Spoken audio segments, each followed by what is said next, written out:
ਆ ਦੇਖੋ ਜੀ ਸਾਡੇ ਗਰੀਬਾਂ ਦਾ ਘਰ ਦੇਖ ਰਹੇ ਹੋ ਕਿਸੇ ਇੱਕੋ ਹੀ ਕਮਰਾ ਹੈ ਜਿਹੜਾ ਸਹੀ ਜਿਹੜਾ ਜਿਹਦੇ ਵਿੱਚ ਰਹਿੰਦੇ ਇਹਦੇ 'ਚ ਹੀ ਅੱਗ ਸ਼ੱਗ ਬਾੜੀ ਦੂਜੇ ਦੋਏ ਕਮਰੇ ਬਿਲਕੁਲ ਖਰਾਬ ਨੇ ਇਹ ਬਸ ਐ ਦੇਖ ਲਓ ਛੱਤਾਂ ਦੀ ਵੀ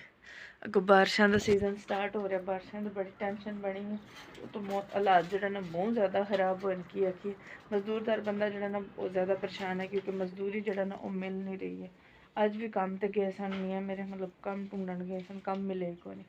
ਤੇ ਹੁਣ ਤਕਰੀਬਨ 11 ਦਾ ਟਾਈਮ ਹੋ ਗਿਆ ਇਸ ਟਾਈਮ ਘਰ ਆਏ ਤੇ ਬਹੁਤ ਪਰੇਸ਼ਾਨ ਆ ਤੇ ਹਾਲਾਤ ਇਤਨੇ ਖਰਾਬ ਹੋਏ ਨਾ ਕਿ ਬਸ ਕੁਝ ਨਾ ਪੁੱਛੋ ਸਾਡਾ ਤੁਸੀਂ ਜਿਹੜਾ ਨਾ ਉਹ ਸਮਝਦੇ ਹੋਣੇ ਹੋ ਕਿ ਜਿਹੜੇ ਸਾਡੇ ਮੇਰੇ ਸਬਸਕ੍ਰਾਈਬਰ ਨੇ ਨਾ ਜਿਤਨੇ ਤੇ ਮੈਂ ਤਾਂ ਅੱਛੀ ਖਾਸੀ ਅਰਨਿੰਗ ਕਰ ਰਹੀ ਹਾਂ ਪਰ ਨਹੀਂ ਕੋਈ ਅਰਨਿੰਗ ਨਹੀਂ ਹੈ ਮੇਰੀ ਕੋਈ ਕੁਝ ਨਹੀਂ ਹੈ ਕੱਖ ਵੀ ਨਹੀਂ ਹੈ ਕੁਝ ਵੀ ਨਹੀਂ ਮੈਨੂੰ ਮਿਲ ਰਿਹਾ बिल्कुल खाली व्लॉग बनाए जा रहे हैं लेकिन अर्निंग मेरी कुछ भी नहीं आ रही 1 रुपया तक नहीं मिल रही मैंने अर्निंग अगू रमज़ान आ गया नज़दीक तो इतनी ज़्यादा परेशानी बन गई है ना कि बस क्या करिए कि हालात जिस तरह जा रहे हैं रमज़ान का किस तरह गुजरेगा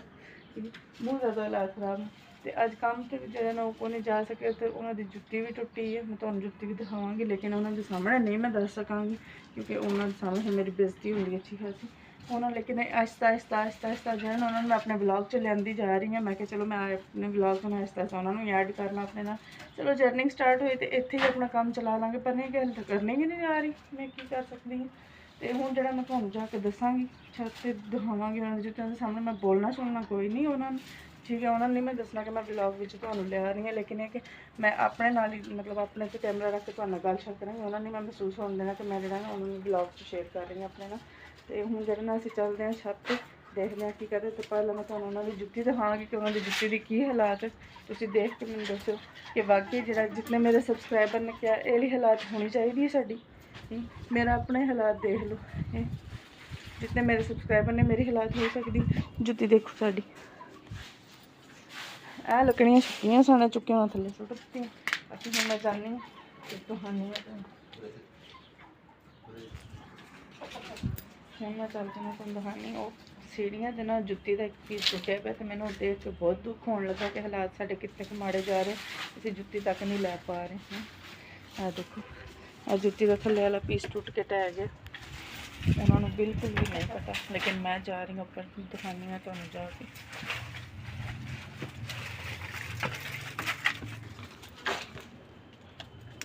आप देख सकते जुत्ती की हालात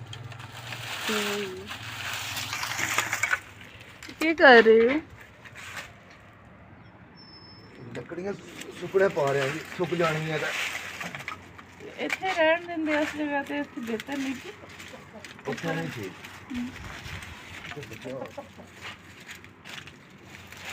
सामने ठीक है छत पईयां रख सुक जानी है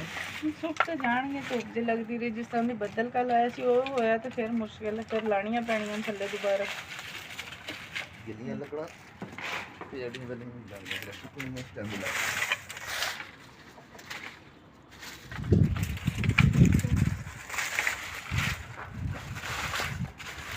मैं भी हेल्प करावां उस पर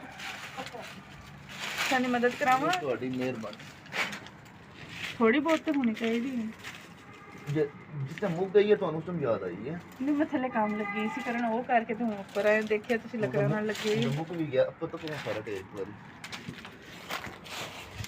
ना दुकान दे उन्होंने तो कहा